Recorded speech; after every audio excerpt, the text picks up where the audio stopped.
It's the GP surgery, Marcia speaking. Okay, so Miss, I need to fill a medical form for you. Just Can you do 11:40 this okay. morning? So Miss, how long you're having the chest pain? You can, lovely.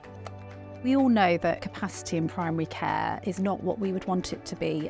We had, I think like so many GP practices, consistent year on year, really low satisfaction rates for access. So we knew we had to do something.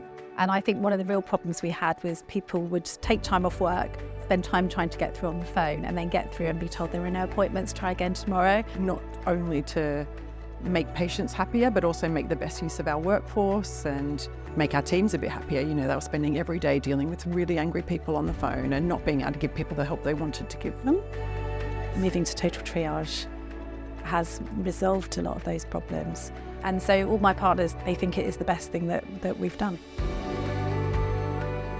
Well, it's a whole new way of working. The government and the NHS like to call it modern general practice, which I think is actually really accurate. It's really trying to make general practice as accessible as possible to all of our patients.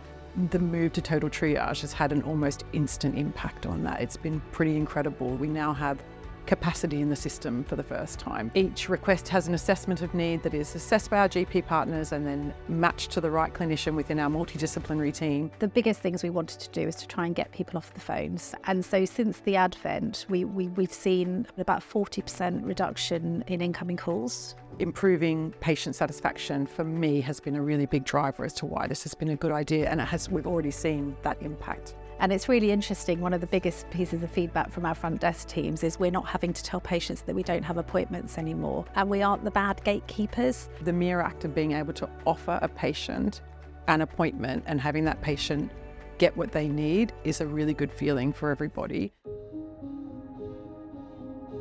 Digital transformation now is where I sit. And my role in the ICB is to really come to it as somebody who works on the front lines in primary care and really try and apply that to the projects that we run and the tools that we buy to make sure that everything that we're commissioning is fit for purpose, it's useful, and it will actually make a difference to our practices and our patients. And we've managed to survey nearly 9,000 patients across all of South East London. One of the main kind of themes in feedback that we've heard is that patients have noticed that they're saving a lot of time, not just in that initial online access, but the functionality that we have with patient triage, including the ability to book follow-up appointments or book appointments with specific clinicians. There's a massive benefit for patients, both in terms of the ease of access, but also getting to see the right person at a time that works for them. So we are saving money, yes, but for myself, as someone working in the digital space and someone working in general practice, the real benefit to me was to actually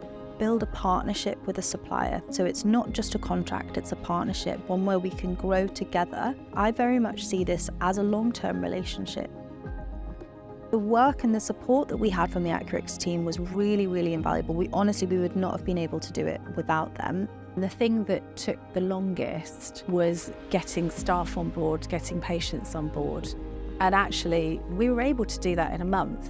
This is not a big thing in terms of reorganisation, but it is a big thing in what it means in terms of the gains for you in terms of service delivery. And, you know, we would not look back.